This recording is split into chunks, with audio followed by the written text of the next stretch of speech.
Buenos días, bienvenidos a Real Studio, que es el podcast de Enertic. ¿Nos podrías comentar tu nombre y cuál es el rol que desempeñas dentro de Yesa? Muchas gracias, Alex.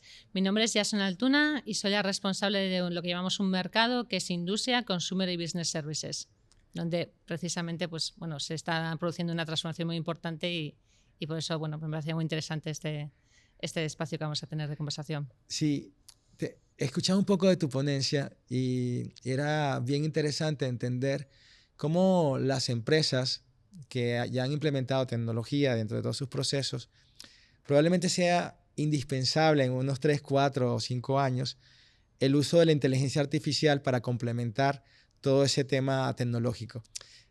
Cuéntanos tú en tus palabras, realmente si eres una empresa tecnológica, ¿cómo afrontar estos próximos años?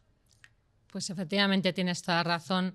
Nosotros lo que vemos es que en estos sectores que trabajo, insisto, en industria, en retail, en todo el ámbito de consumer, ya hay un nivel de digitalización muy alto. O sea, realmente hay pocos procesos que no estén digitalizados y además muy robustos, asentados en soluciones que, digamos, son capaces de afrontar no solamente los retos de ahora, sino del futuro. Pero, sin embargo, tenemos que dar un salto para afinar la competitividad. Es decir, oye, pues aún así hay gaps que no he conseguido solucionarlos y que son gaps del día a día que nos crean ineficiencias, y ahí es donde podemos utilizar toda esa inteligencia artificial. Pero no es hacer proyectos adicionales, no es hacer, digamos, complementos y solamente pilotos y demás, sino es embeberla en todos los proyectos tecnológicos que vayamos haciendo de una forma, digamos, transparente, directa, cuando cambiemos de un sistema, cuando nos planteemos un nuevo proceso. Es decir, oye, ¿cómo podría hacerlo gracias a la inteligencia artificial? Según te entiendo, entonces, siempre hablamos de empresas sostenibles y cuando hablamos de sostenibilidad, quiere decir que dentro de la cultura organizacional, la sostenibilidad forma parte de todos los procesos, porque no puede ser sostenible en una parte en particular. Entonces, según lo que estoy comprendiendo, ¿no?, es que la inteligencia artificial en un futuro ya cercano debe formar parte de nuestra cultura organizacional. Eso es, realmente al final lo que es casos, si hemos pensado en la inteligencia artificial como casos que van más dirigidos a el mantenimiento predictivo, a una digitalización, una transformación de lo que es la planta industrial, pero estamos viendo que realmente donde más también hay un retorno más rápido son en casos como, oye, vamos a hacer una nueva forma de hacer el presupuesto, vamos a hacer una nueva forma de calcular los precios, vamos a gestionar de otra forma los recursos humanos, las compras. Entonces, realmente ahí es donde tiene cabida decir, oye, apoyemos una nueva tecnología que es mucho más fácil de utilizar de lo que suena el nombre. Realmente es, y además es que está muchas veces embebida en otras soluciones que ya conocemos, y veamos a corto que realmente no estamos hablando de algo que, digamos, no conecta con las personas que están hoy en día en cada uno de esos cargos o cada uno de esos equipos técnicos se van a ver, digamos, impulsadas y mejoradas en su formación gracias a esto. Sí, hace un momento me comentabas que la inteligencia artificial podría ser como tu mejor asistente, ¿no? Esa persona que te ayuda, y me interesó ese término de asistente porque a veces muchas personas que no entienden de la tecnología o de inteligencia artificial sienten que es una amenaza para sus puestos de trabajo. Y no sé qué nos puedes comentar al respecto de ese asistente que debería hacer la inteligencia artificial. Pues efectivamente, esto no se trata de decir o yo o una inteligencia artificial, no se trata de decir o estoy yo o es un robot, sino que es al revés. Realmente lo que estamos buscando es que cada persona tenga asistente experto que le guíe a hacer esas tareas que antes le llevaba mucho tiempo, de analizar información, de ir consultando diferentes sistemas, de ir al final ir haciendo contrastes, y que lleva muchas horas, que realmente eso, digamos, se lo ayude el asistente, pero el asistente es el que le va a guiar en decir, oye, esto es lo que quiero diseñar, esto es lo que necesito buscar, y luego le va a dar la información para que él va a tomar las decisiones. Es decir, lo que hacemos es elevar el tipo de rol que ocupan cada una de esas personas, y luego además tener tiempo para hacer otras muchas tareas que eran más estratégicas en lo que es la compañía y mucho más interesantes para cada uno de los profesionales, y que no teníamos tiempo para hacerlas. Hay una parte súper importante que es la sostenibilidad en las empresas.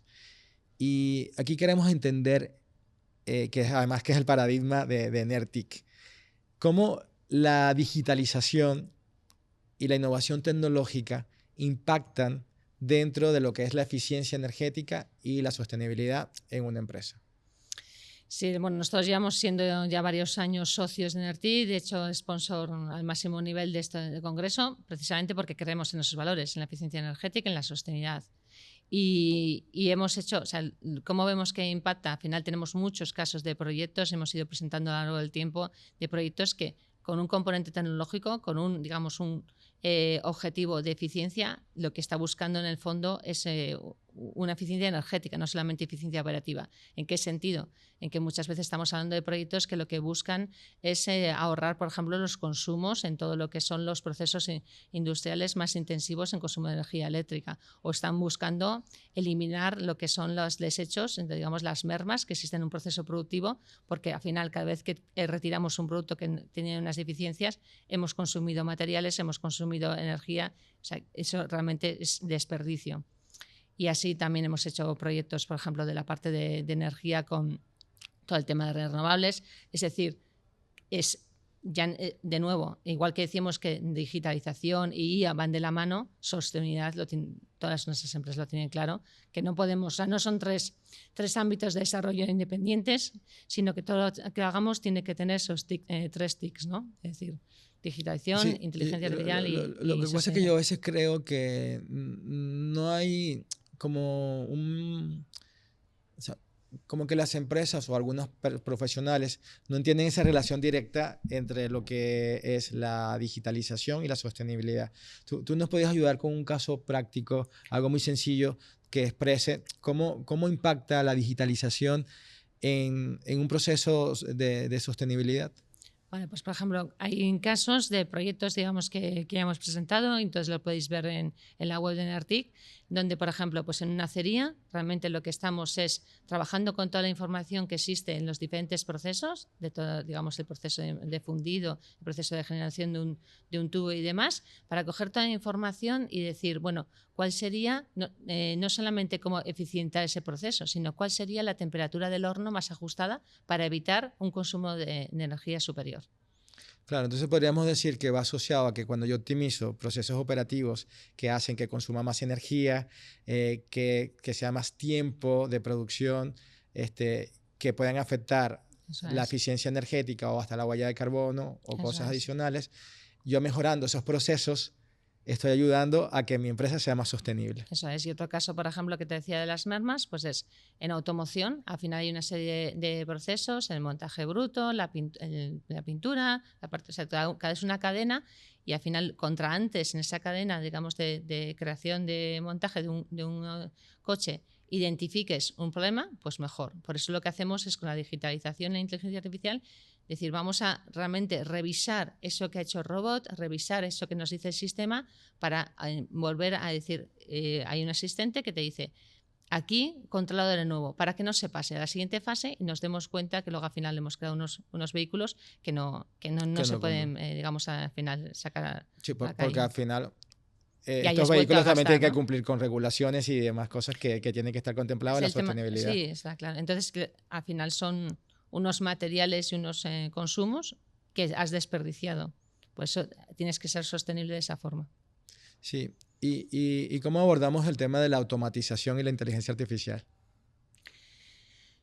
En este momento, y seguramente eso, en unos años dejemos de pensar automatización e inteligencia artificial, porque van a estar embebidos, van a estar intrínsecos.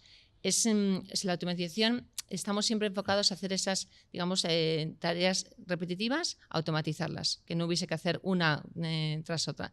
Ahora la inteligencia artificial lo que te permite es decir, vale, pero no solamente las las repito siempre igual, sino que tomo decisiones para que esta, digamos, me ayude a hacerla distinta. O sea, o sea, no es simplemente hacer 7 veces la misma cosa, sino hacerlas distintas en función de ciertos parámetros. O sea, de cierta información que te da, de forma que es mucho más rico. Es decir, por ejemplo, la automatización al final, pues decía, bueno, pues que siempre que me llame una persona diciendo que se le ha olvidado una contraseña, pues yo le genero otra.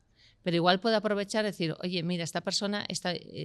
investigo en el sistema, tenías otra incidencia aquí abierta, ¿cómo está? O sea, lo que haces es aprovechar esa llamada para hacer más cosas. Es decir, ese componente de decir, vamos a meter una lógica superior de que aprovechar cada interacción que tenemos con con un usuario, un técnico, un cliente, hacer más cosas y tomar más decisiones. Y no solamente hacer algo repetitivo. O sea, quisiera entender cómo abordan esta generación que llamamos nativos digitales versus las personas que probablemente ya estemos en otra etapa de vida y que tengamos cierta negación a lo que es la inteligencia artificial. ¿Cómo ves tú esos dos perfiles? Un perfil de 50 años y un perfil, digamos, de 24 años con referencia a la tecnología, a la inteligencia artificial. Yo creo que en este momento entre los 50 y los 25 no hay tal gap. Sí que es verdad que, o sea, porque ya hemos vivido con bastante tecnología, no es lo mismo que si estuviésemos hablando 50, 75, ese gap es mucho mayor. Y además es que yo creo que somos muchos los que hemos dicho, llevamos muchos años queriendo hacer muchas cosas, pero al final pues la tecnología todavía no estaba del todo preparado o no estábamos nosotros más bien preparados. Entonces, en este momento yo creo lo que nosotros percibimos, tanto en nuestra empresa como en las empresas con las que colaboramos, empresas clientes, es que precisamente es esa generación entre los 35 a 50, sobre todo más bien viéndose en la franja de 45 a 50, que son los que dicen, ahora yo quiero hacerlo, o sea, quiero hacerlo y quiero que todos lo hagamos y me quiero nutrir de diferentes especializaciones, diferente gente con sensibilidades y apuestan también por nuevos jóvenes que se incorporan a decir, oye, asesóranos. Pero son ellos los que están diciendo, sí, es el momento, ha cambiado y tenemos que transformar la empresa. Entonces yo creo que es un buen momento en que no hay resistencias, o sea, por generación. Sí que luego puede haber por procesos. Hay procesos que, digamos, han estado ya tuvieron su momento de automatización y robotización y efectivamente pues veían como que, oye, ¿por aquí cambiar, ¿no? Si funciona bien. Y otros, en cambio, pues no han tenido ese nivel de digitalización y dicen, pues esta es mi oportunidad por fin, pero son ya más por tipo de procesos, tipos de industria, donde hay un ámbito más, pues algunos van a una velocidad y otros a otros. Pero creo que estamos en un momento en el que no hay un problema de generaciones, como si lo hubo en el pasado. ¿Tú crees que podamos concluir diciéndole a las personas que la inteligencia artificial como un asistente es alguien con quien puedes conversar para tomar mejores decisiones? Sí, efectivamente. No se trata de solamente como aquella película, ¿no? De acabar hablando con tu asistente y no hablar con otras personas. Okay. Por supuesto, tenemos que seguir trabajando en equipo, tenemos que seguir trabajando con nuestro jefe, con nuestro equipo, digamos, del que depende. O sea, pero sí que tenemos alguien que dices, oye, contrasta una idea, oye, ayúdame con esto, ayúdame que realmente mi trabajo sea mucho más interesante y todas estas horas las pueda hacer, digamos, la tecnología, ¿no? Que no eran horas realmente productivas. Bueno, mil gracias